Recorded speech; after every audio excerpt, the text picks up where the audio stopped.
Anwar tegas kritikan tak berasas. Maaf Najib bukan soal rakyat nak tentukan. Assalamualaikum dan salam sejahtera saudara-saudari. Hari ini kita nak bincangkan topik yang semakin hangat. Keputusan Perdana Menteri kita Datuk Seri Anwar Ibrahim menerima permohonan maaf Najib Razak atas isu 1MDB. Ada yang melenting mempertikaikan kenapa Anwar sebagai PM menerima permohonan maaf ini. Pertama sekali, biar saya jelaskan. Anwar bukan menerima maaf itu untuk membebaskan Najib atau menghapuskan apa-apa kesalahan di mata undang-undang. Maaf di sini adalah soal kemanusiaan, soal kepimpinan. Anwar hanya menunjukkan nilai seorang pemimpin yang mampu bertindak matang dan berjiwa besar, bukan pemimpin yang terus-terusan berdendam atau main politik kotor. Keduanya, siapa kita nak tentukan kalau Anwar patut terima atau tolak maaf itu? Ini bukan soal rakyat yang mahu adili maupun kepimpinan kecil yang nak ambil kesempatan mencabar kredibiliti PM.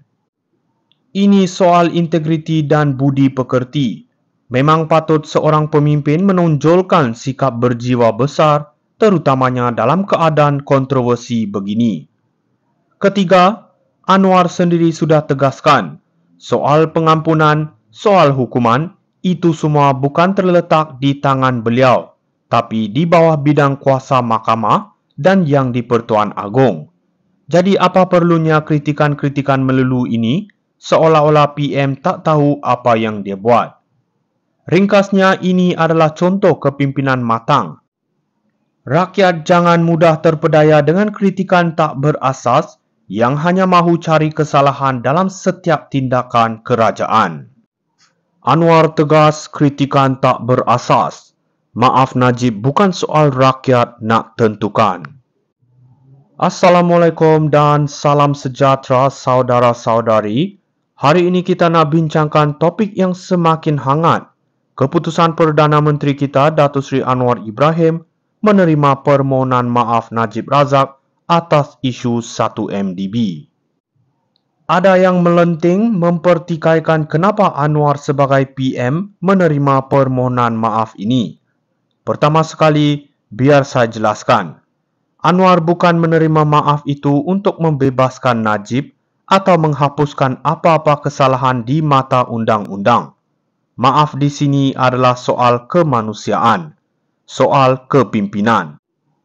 Anwar hanya menunjukkan nilai seorang pemimpin yang mampu bertindak matang dan berjiwa besar, bukan pemimpin yang terus-terusan berdendam atau main politik kotor.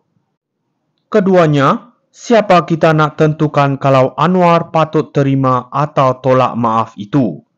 Ini bukan soal rakyat yang mahu adili maupun kepimpinan kecil yang nak ambil kesempatan mencabar kredibiliti PM. Ini soal integriti dan budi pekerti. Memang patut seorang pemimpin menonjolkan sikap berjiwa besar, terutamanya dalam keadaan kontroversi begini.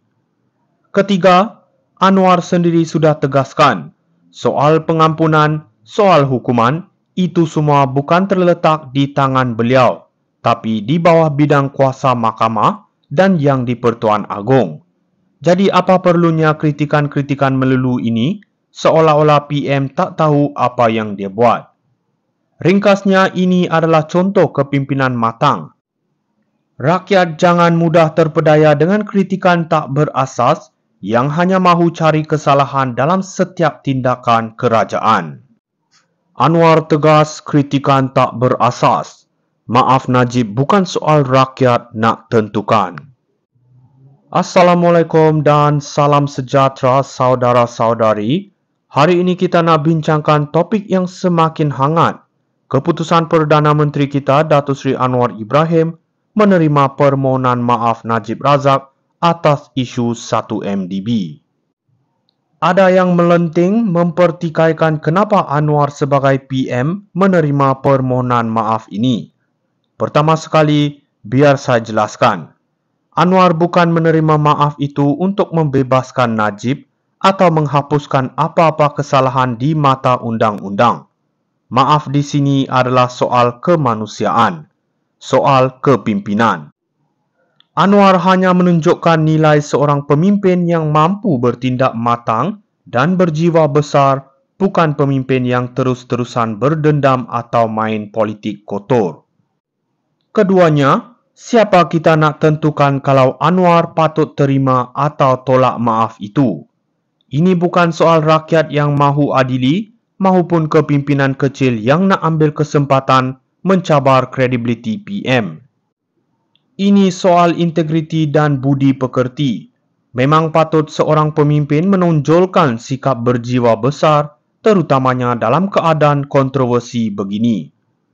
Ketiga, Anwar sendiri sudah tegaskan, soal pengampunan, soal hukuman, itu semua bukan terletak di tangan beliau.